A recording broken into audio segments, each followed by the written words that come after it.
how can you create a culture where your employees are empowered to be politely paranoid? That's one thing to really help the board and executives understand their own security. I think it's also really important to help them understand the threat landscape. Is it only about bringing DevSecOps as a capability, or is it how we culturally change the behavior of the engineers? So I think that's why the industry has now then shifted into culture. There's a time and place of compliance, but I think when you move into awareness and true culture change and building, it's going to take time.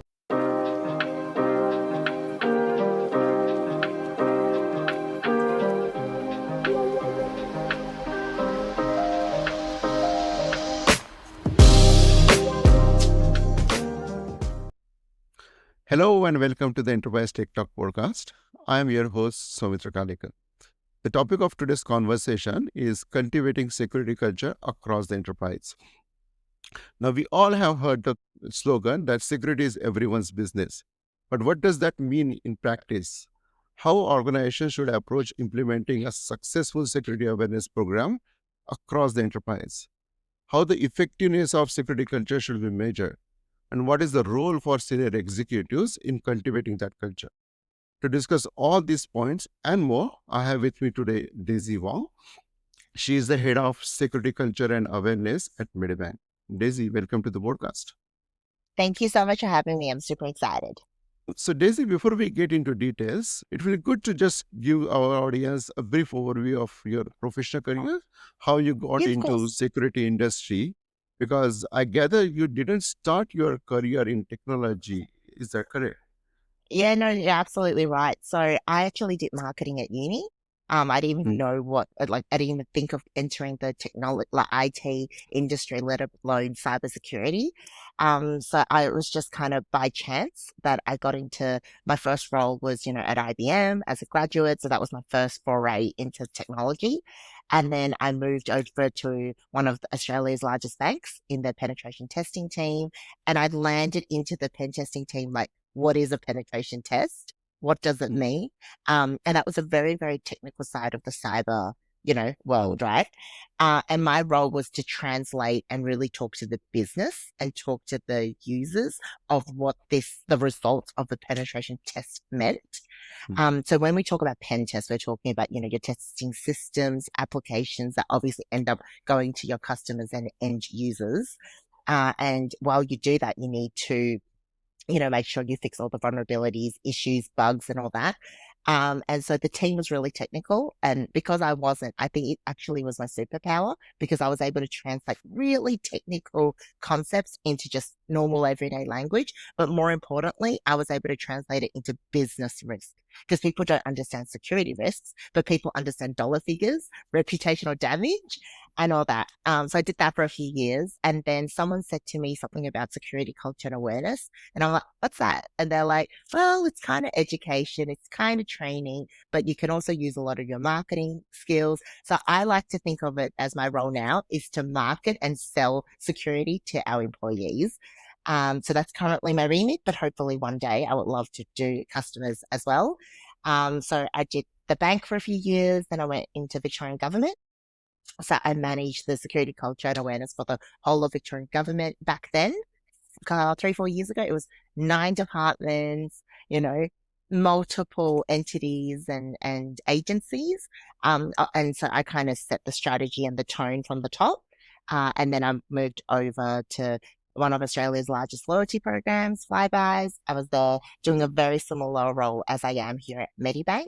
Did that for about 2.5 years, and I moved, about a year and a half ago. So that's kind of how I got into cyber. I sort of fell into it, but obviously had a bit of an interest.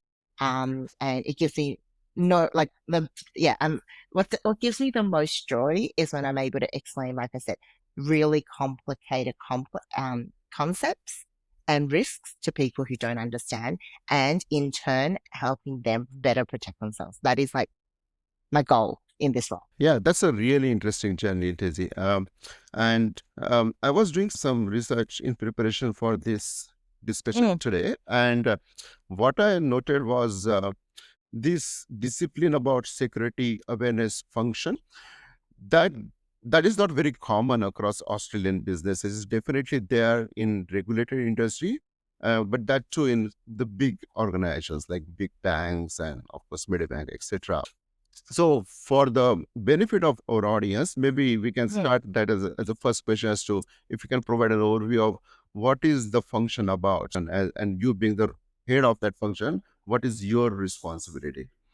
Yeah, 100%. So I think when a lot of people think about security, obviously you think, the media depiction of it, right? Hackers, dark room, monitor, hacking into your systems, taking your data, exploiting you, all that. So that's kind of on an individual level, but obviously you scale up, right? The larger your organization, the larger the risk. So I think when it comes to security, people always think protecting technology or fighting against, the cyber criminals from a technical point of view, right? But then Yeah. I think we often forget it's like people, process, technology, right? So I think the people are often left behind. So processes, I think of governance, risk, and compliance, and there's a lot of regulatory requirements for you to improve your process, have a policy, implement, and follow, right? So that's the process side of things. Technology, there's always new technologies, and you always need to secure it. So perfect example. I don't think this word will ever go out of fashion anytime soon. AI. So when Mhm. AI exploded, we were all trying to secure it, right? To make sure your employees don't, just put personal, company data and confidential information into ChatGPT. So then that's when the formation of Copilot, right? So in that kind of, I feel like that is very much the technical controls, how you secure a technical environment, right? To protect from security risk. But then what about your people? Mhm. So, as much as I think AI is great, and obviously we've heard a lot about agentic AI, and a lot of big organizations are now, making certain roles redundant. Last time I checked, we're not replacing everyone with AI yet, and I don't think it ever will. I think, how we did things, I wasn't born, I wasn't involved in it, but I'm sure we used to do things differently. The internet Mhm. came. So now we do things differently like this. You and I Yeah. wouldn't do a podcast. I'm, Yeah. at home, you're at your home. We don't need to be in the same room, right? Yeah. So I think we will still do the same kind of work, but it'll look and feel different. So my role heading up the security culture and awareness is all about the people when it comes to the people, process, technology, and Yeah. it's all about the employees. So because I don't like this saying. I don't know if you've looked into this. It's very common in my industry, but they always say humans are your weakest link. People are Yeah. your Yeah. weakest link. It is true. You can't patch people. It's true. You cannot update your iOS, right? I can't flick Yeah. a button and upgrade your iOS and fix Yes. all the security patches. So I think this is when culture and behavior comes in. So Mhm. I think if you go to different like countries and their cultures, you'll see it's very different. So the Japanese are very renowned to be very strict with their rules. They Mhm. all line up because that's the culture they've been instilled in them and taught from a very Mhm. young age. I'm Chinese. So when you go to someone's house, you always take your shoes off. So Mhm. think of that, hold that concept and think about that from a cybersecurity perspective. How do you create a culture where your employees, I stole this from my friend, Rachel Toback, but how can you create a culture where your employees are empowered to be politely paranoid? Mhm. Do you know what I mean? Like Mhm. they question. So, they don't just click on every email they see, every link they see. How do Yeah. you empower and teach your employees that if they work in finance or accounts payable, an invoice comes through, they shouldn't question it? Mhm. But what if they have a gut feeling that something doesn't feel right? Right? How do Mhm. you help them? But not only that, they also need to be, so first of all, they need to be psychologically safe to be able to speak up, but they also need to learn where to go. Yeah. So yeah, so I think that's kind of, yeah. So to sum it up for your audience to help them understand, I think it's really the people side of the people process technology. It's really helping our employees understand, identify, and report security risks and threats to better protect the organization's data systems and in turn your Mhm. customer and patients information as well. Yeah. Yeah. One thing I want to unpack, just building on what you said, is typically, when people think of security compliance, first thing comes to mind is those once in a year or once in 6 months security training programs, right? You Modules. modules, etc. And that's what we typically people associate when it comes to security awareness, right? And that is definitely not we are talking about here, Yeah. right? Yeah. 100%. So how organizations, in your view, should shift their approach to this from just tick in the box kind of training awareness program to aligning security awareness to their real enterprise Mm. risks, right? Yeah. How, So how should they I shift think, their approach? yeah, I think that starts with, I think, the way security culture and awareness formed Mm, as a function within the security team was compliance. mm, So maybe 5 years ago, you would see that the security culture, like training, would have sit under governance, risk, and compliance, right? mm, So that's why it's very compliance heavy because, like you said, so it's right. You have to it's a tick box. The regulators have asked that all your employees do one module a year. So what do? You make sure all your employees do one module a year. So I think that's kind of how it started. It was very yes, right. compliance heavy, right? However, I think as time has gone by, people now understand, oh, actually, hold on, we need people to be aware. So then it became security awareness. But then you realize just because you're aware of something doesn't mean you actually care. I always say this, I know the speed limits, but Mm, I don't all just because I'm aware of the speed limits doesn't mean I mm, always follow it. Now, I'm not saying yeah, it's right. I'm just saying just mm, because you're aware of it, we're all aware of we should be walking more, drinking less, yeah, drink more water, right? You're aware of it, how do you actually change behaviors and yeah. make it more tangible? So I think that's why the industry has now been shifted into culture, which is Mm, amazing. Now, I think going back to your question, how do you change it? I think there is a time and place still for compliance. mm, So it's not going to be perfect, right? So I think, mm, the compliance module side of things will still happen. But I think mm, when it comes to changing, I feel like it's like a process. There's a bit mm, of a, maturity model. You start mm, with compliance, then you move into awareness. So awareness mm, is when you really start, really promoting it, mm, really using those marketing ideas and introducing concepts to your employees. And then once you've done that, so, you would start doing things like phishing. You would start doing, mm, how do people report? Who do people report to? You know, mm, um, introduce them to different topics because a lot of people don't actually know the nuances, right, between phishing, phishing, quishing, mm, mm, SMS. Like there's also these different. mm, What about whaling or spear mm, phishing?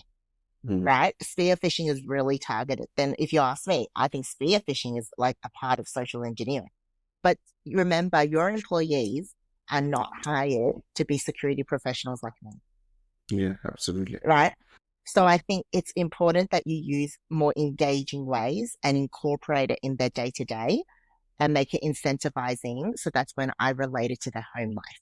If I'm going to teach you something just to protect your organization you work at, you're not going to care as much as if I say, hey, what I teach you also protects your mom, your Mm, grandparents, and your children.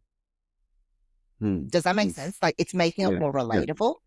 Yeah. So I think there's a time and place of compliance, but I think when you mm, move into awareness and true culture change and building, yeah, it's going to take time and it's going to yeah, take yeah, you need to do different activities. The yeah, main thing I always say is always use the language and make it relevant to the people you're talking to. yeah, yeah. And how do you make it relevant, or more, maybe I would say more tailored to a Mm, specific organization? So yes, there could be a generic approach to improve the security culture, right? From training program awareness, which is the very starting point to what you said. But every organization has its own challenges, right? Some organizations might have specific regulatory mandates they need to meet. There are specific industry specific mandates, whether finance to healthcare to government, etc. So how do you take that into account and tailor that maturity curve for that particular organization? So I think it's really important you look at where your risks are coming from. Mm, right? So I think it's really important that security culture and awareness do not sit by themselves. They shouldn't sit with HR. They don't sit with comms. They sit within the security team.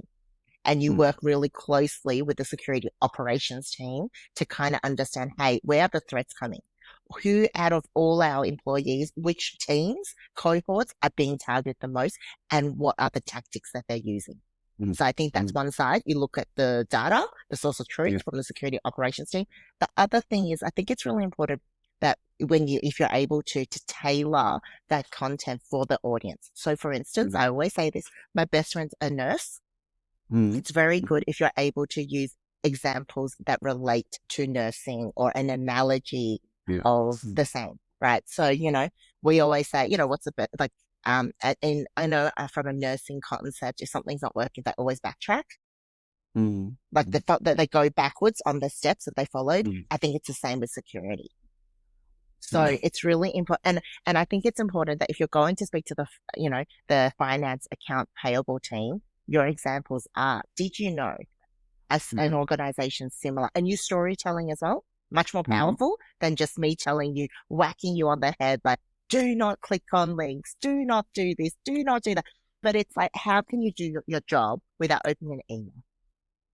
sure. It's not going to Yeah. work, right? So you're just Mm, creating mm, fear for people to not be able to function and do their job, and it paralyzes them, right? mm, It's not mm, about that. I think it's all about, tailoring it that whoever I do a presentation to, I always look at the audience. mm, I always ask them examples or, hey, have you experienced anything like this? If you mm, don't, I've got some examples, you know? mm, So like the finance one is like, so the most talked about example from 2024 or 2025 was, a finance controller in Hong Kong mm. received a deep fake video from CEO, Yeah. CIO or that. I'm sure you've heard of it. Yeah, I heard of that. Yeah. He fell for it and then transferred X amount of dollars. But Mm, that example probably wouldn't be as effective or powerful to the nurses that are helping our patients, sure. Yeah. right? But I think what's more powerful is in Germany, a hospital was under a cyber attack. And Mm, because of that, one patient was not sent to hospital quick enough. And unfortunately, they lost their lives. mm. Do you see the difference? Yeah. Yeah. Yes. Both examples, Yeah. both Yeah. powerful examples, Yeah. but you Yeah. need to share it with the right audience. Otherwise, it's not going to be as effective. Yeah, yeah, I agree. So that's good.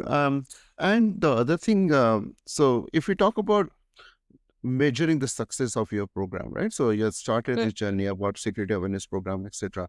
What are the key indicators you would typically track, right? Mm, To see how it is progressing, and mm, what mm. indicators you would report to executives and the board level to say that yes, we are progressing to the in the right direction, or there are some gaps, challenges there. Yeah, perfect. Very good question. Also very hard to answer. Only because I think what I do, the whole security culture and awareness function is quite intangible. Right? Sure. I'm not selling a Mhm. product, right? It's Yeah, not like, yeah. do They're marketing, not sales tangible. go up. Yeah, absolutely. Then Yeah. So revenue it's not like starting. Yeah, yeah, discount product, more units sold, yeah, increase revenue. Do you know what I mean? yeah. It's a bit harder than that. However, there's definitely some indicators you can do. So I think it's really important before you report anything to executives or before you set a program is that you baseline. Mm, So you do a baseline. So, where is your organization at when it comes to phishing? Now, phishing is not yeah, the be or end all, right? yeah, But it is a good indicator of where you are. yeah. I'm personally much more of a fan of the report rate instead of the click rate Mm, because depending on the email, right, or the complexity of the email, how sophisticated the cyber criminals are, or the phishing simulation, you can manipulate that click rate, right? But I think, and that's not a behavior you want to reward. mm, But what you really want to reward is the report rate. You want your employees to report everything they see that is suspicious. And that yeah. includes not only phishing, it includes, hey, I saw someone a bit strange in the office at 7 a.m. Mm, You know what I mean? Like it's so the report rate should, is a good indicator. Another indicator is the security incidents that are reported. So if your program is doing well, you should see a spike in Yeah. the incidents reported. So it's not a bad thing Yeah. because it means your employees are now proactive.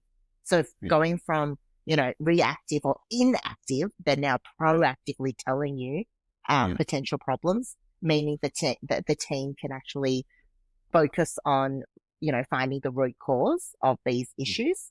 Yeah. Um, and in terms of, I think you asked about, the executives. I think there's a few things I would report. I think click rate you can report with a caveat, right? That it's not the most accurate. I think the report rate is another really good one.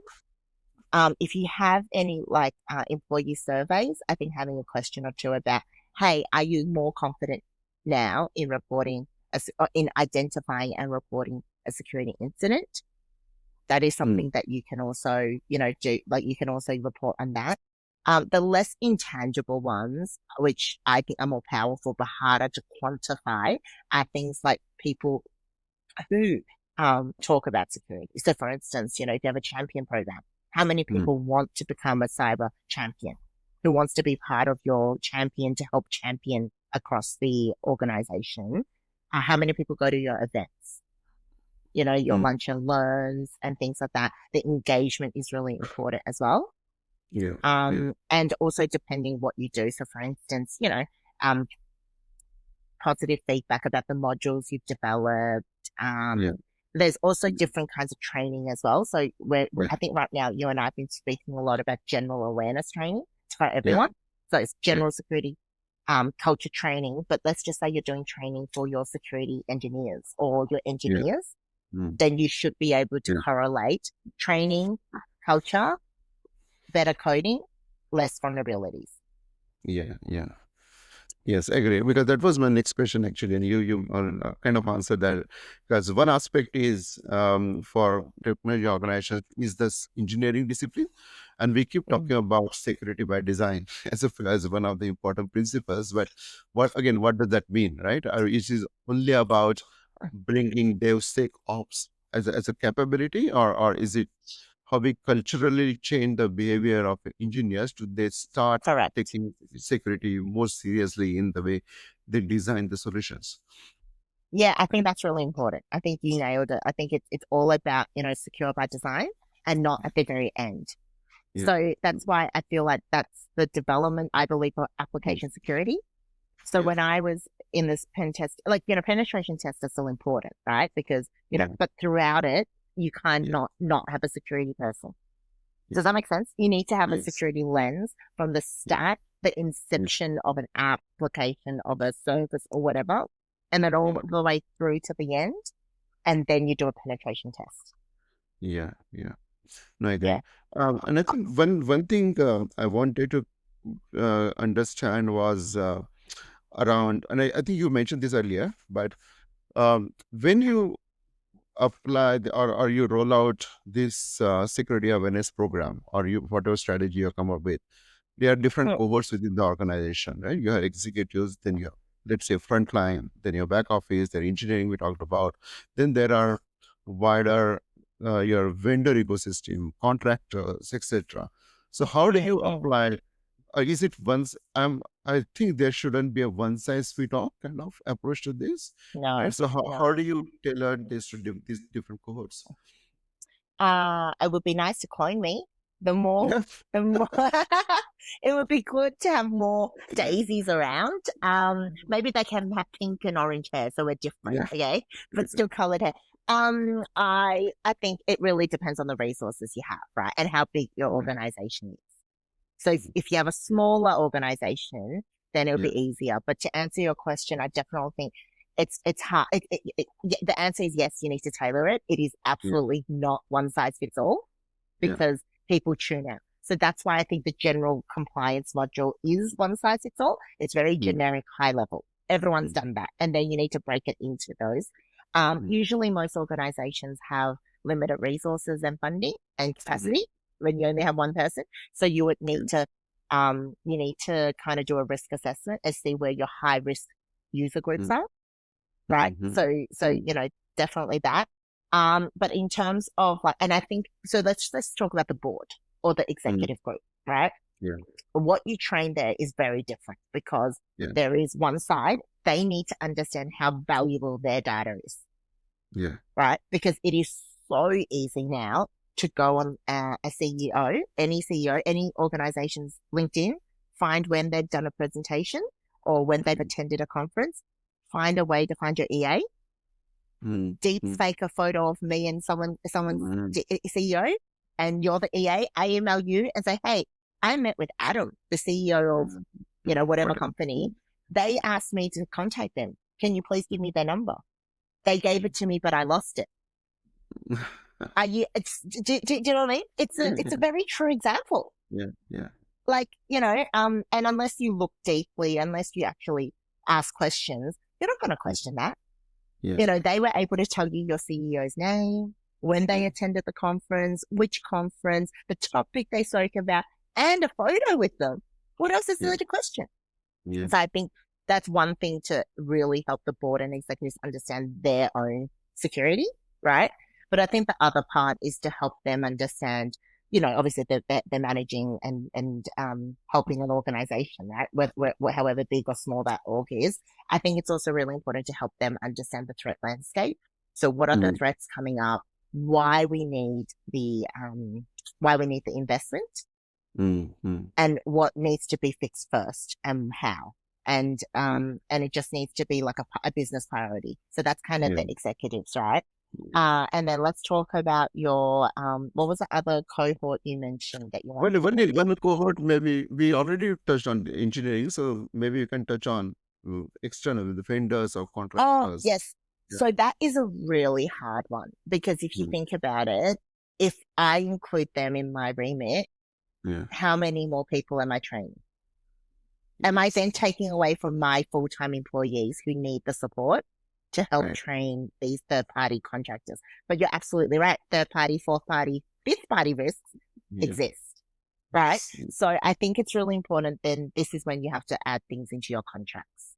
So you Yeah. know how Mm. any contract, any PO you raise, you would have things like, code of conduct, Mm. can't Mm. use, your organization's data to do XYZ. I think it's important to ask whether or not they like check if they have any certificates. So is that organization NIST accredited? Is that Mm. organization ISO 27001? Because if they have ISO 27001 as an accreditation, you know that they do not only security culture and awareness, but they do all these other security Yeah. to protect them. It's not foolproof though, right? It's not Yeah. bulletproof. So yeah, that's definitely something that we need to look into as well. But that's why you then need to rely on your full-time employees Yeah. to be vigilant and be like, hey, it's very common we get contractors, but this contractor has been downloading, XYZ. Yeah. Is that not right? And then, yes, you really need people. You want your employees to be your kind of security warriors as well. Yeah. Yeah.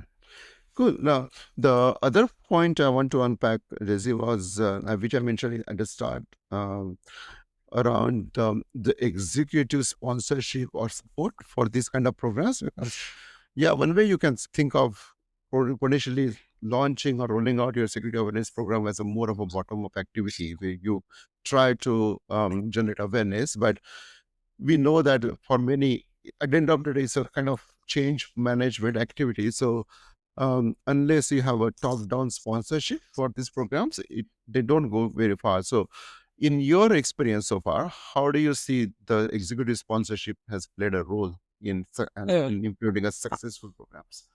Yeah. Well, I always say this, it's top down, bottom. What is it? Top down, bottom up, squash everyone in between. Everyone in between is just squashed. I think it's really important, like you said. So you can have really good security culture and awareness from the bottom, Mhm. but if you don't have support from the top, it doesn't work. So we're talking funding, resourcing, right? Um, I think one of the best parts of my job, which I like the most, is the content creation, but it is the most Mhm. time consuming and costly, but it is the most effective. So if you keep using the same content, people tune out, people get bored. So I think, in terms of funding, resourcing, that's really important. Mhm. Elevating as well. But I think apart from the funding and the funding, I think what else senior executives provide is that psychological safety. Mhm. So what I mean by that is I have had a CEO put their hand up and say, Daisy fished me last month. No shame, no embarrassment. I thought I got a free coffee from Starbucks. So I Mm, clicked. Do you know what I mean? But mm, that's the thing. Everyone is susceptible to phishing. With the right message at the right time, I guarantee you, no one can avoid it. yeah. Do you know what I mean? But I'm Mm, talking right time, right message, right? But I think having that support, because yeah. when they came out at a Yeah. town hall and Yeah. said, "Hey, I got fish last month," it just gave that sense of, "Hey, it's okay, we're human, Yeah. Yeah. right? You're not going to be punished. We're all Mm, human. Things can happen." And even the CEO got yeah. got fished. Yeah. Yeah. Okay, no, that's good. So, and when you roll out these programs, what are the typical change resistance behaviors you see from the employees in general, right? People are resistant to change, and if something is becoming an overhead for them, for example, people will try Mm. to find workarounds, etc. So, how do Of you course. balance between you are not actually pushing employees to do a lot of overhead, but making sure they are safely doing their work? I think that's a really good one. So in a true security culture and awareness, you shouldn't be like helping with audits. Do you know what I mean? Mm, Like that mm, should be a different team, but obviously you yeah, help out, you're from the same team, etc. I think it's really important to help people understand the why. yeah, mhm, So I think when you educate and you share a message, a lot of the time it's the who, who's telling you, mm, what I'm telling you, but mm, and the how you need to change. So the change, right? The how. yeah, But what about the why and yeah, the what's in it for me? mm, mm, So if you just focus on the who, what, how, you're just telling me what to do. And come on, let's face it, no one likes being told what to do, right? yeah, But if you yeah, explain to me the why and I actually understand it, I mm, have a what's in it for me. And remember, if you're able to educate people not only on at work, because mm, I can guarantee you, if you go, hey, I'm teaching you all this because you're going to better protect the business, you'll be like, cool. I generally do 8 to 10 hours a day, and then that's it. Do you know what I mean? mm, mm, But if you're able to relate it to work, play, mm, and live, you know, and if you can kind of help them understand the whatever skill sets you've taught them at work also helps them in their home life. Exactly yeah, like I said to you before, yeah, it'll also help your children, protect your children. yeah, yeah, It's going to protect your family, especially those that are more vulnerable. You're going to be more willing to listen. yeah, And yeah, you know what? That is the beauty about cybersecurity because we're all online. Like so, like an audit is very work related, right? yeah, I cannot, I cannot tell my nephew 15 to care about an audit, but I can tell yeah, him, hey, do you know that by you putting all that information, putting a photo of your driver's license because you're 18, you're driving now, is yeah, actually a major security risk because, yeah, yeah, and they're really honing on the why. yeah, yeah. And when you roll out these programs, of course, as you said, you work closely with the broader security operation team, right? But apart from that team and maybe some of other technology teams, what is the role or assistance you seek from, let's say, HR or from legal function within the organization, etc., in making sure the awareness is communicated or change management teams within the organization so that Yeah. awareness is communicated very clearly across the Yeah. business. So I think security shouldn't be the security team's responsibility only. Hence why I Yeah, have a job to educate and help build the culture. So it's yeah, intrinsic, right? So everyone. yeah, I think there's all the teams above you said are really important in playing a role in creating yeah, a good security culture. So legal, so they can look at any of the documents that need to be signed and updated. Also to make sure that, what you're communicating is accurate. The comms team is so important as well because you need to make sure whatever content you put out also fits within your organization culture tone. mm, You don't want to be too harsh because then again, the security team is just dictating what we should do. They're telling us what to do. They're not understanding. I think it's also really important to understand from the other team's perspective. remember the sales team are there to sell. Yeah. Mm. They're not here to protect your organization because their KPIs are based on selling. But if Mm. you're able to help them understand, hey, you can still sell the exact same amount. I just need you to not email your personal Gmail, you know, Yeah. the notes from today. But instead of that, let me give you a better solution. Mm. You can use OneNotes. Do you know what I mean? I think it's really important that when you take something away, you give a solution. Yeah. Yeah. The problem you Right. have is when you don't give a solution and people find ways around it. Yeah. Yeah. Cool. Yes. I think we are approaching our time, but a couple of points before we wrap up. One, I wanted to quickly touch base on the technology aspect. I know that this is your function in particular is not doesn't heavily depend on technology, I would imagine, but still, are there any particular considerations for your function that you would Mm. potentially suggest recommend to your audience in terms of adoption of technology? Yeah, of course. So you mean technology that helps with security culture and awareness? Yes, yes, yeah. Yeah, so I think, the traditional phishing platforms are now evolving. So you can also do phishing, which is voice phishing. So you can, have someone call your number and see if you press the buttons, provide the information. So I think it's Mhm. really important. So that's a really good one. I think you will also see in the security culture and awareness space, a lot of the platforms are now moving away from just security culture training. It's now talk about human risk management.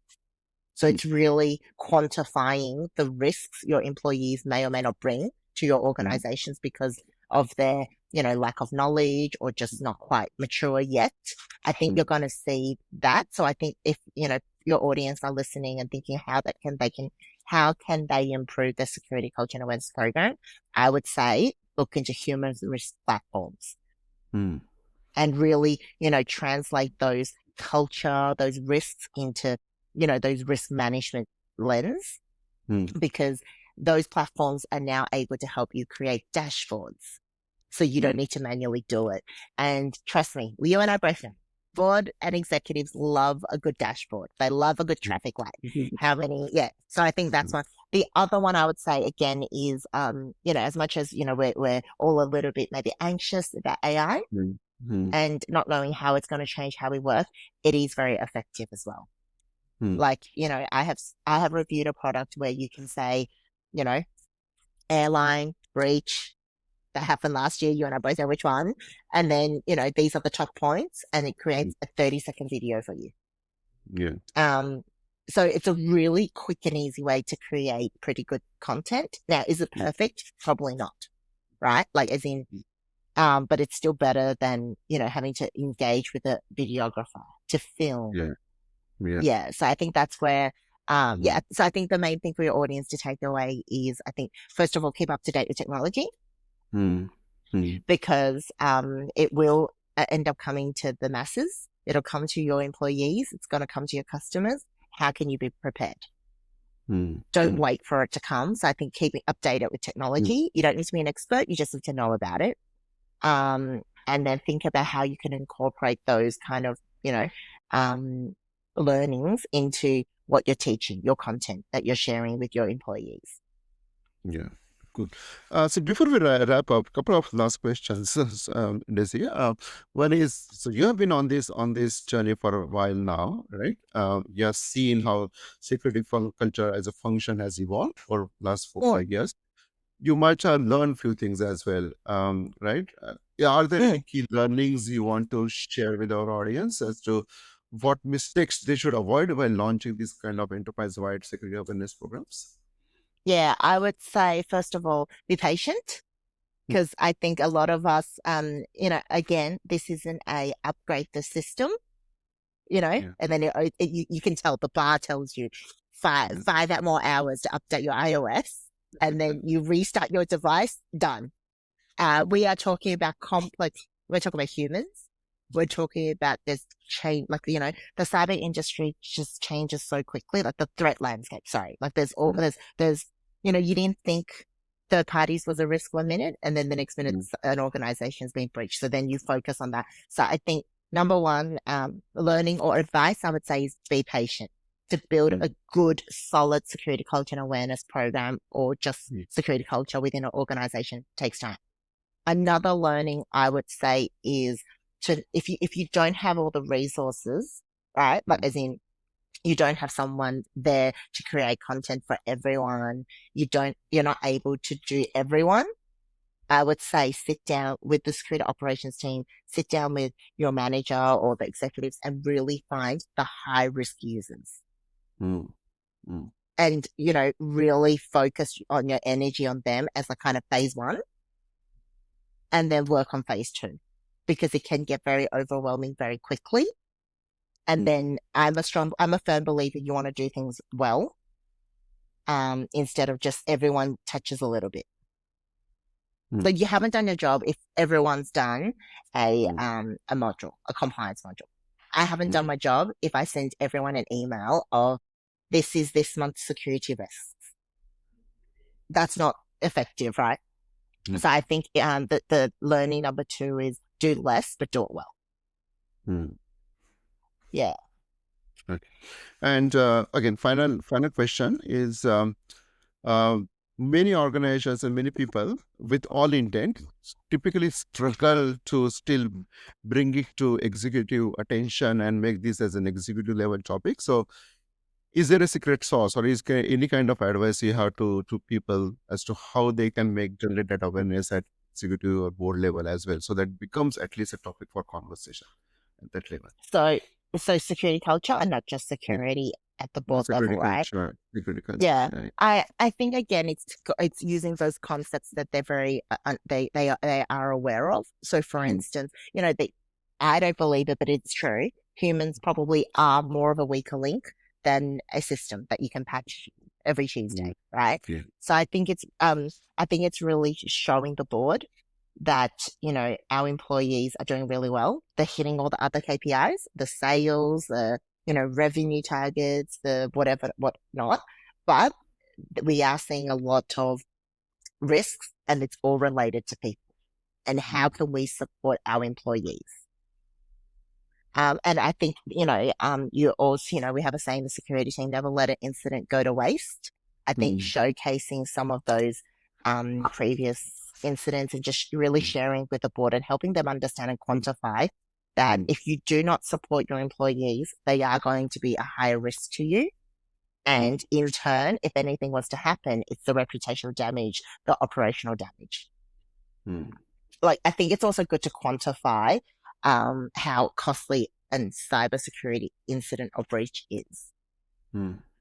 Because you know how I think a lot of people always think it's not going to be me, but I think it's more a case of it's not about if, it's about when, and you need to be prepared for it. And so if you're going to do a fire drill, right, with your building, why are you not, and then you train your staff to know when you hear the alarm, you leave because there is a fire. It's the same with security. We need to do these fire drills. We need to constantly train and keep our employees' knowledge updated. Yeah. Okay, I think that's it probably. We covered a lot, Daisy, and thanks again for your time. And of course. I think audience will take away many lessons from this conversation in terms of particularly how the landscape of security culture as a function has shifted, how they should approach implementing security culture as a program, what conversations they should have at executive level versus different cohorts within the organization. There are a lot many important and insightful lessons for our audience. So thanks for your time. Awesome. No, thank you so much for having me. Hope you liked today's episode. Please subscribe us on YouTube, LinkedIn, and X platforms. Also, if you are passionate about any such enterprise technology topics and want to participate in the discussion, please reach out at inquiry@enterprisetech.com. Also, please visit the website www.enterprisetech.com for more details.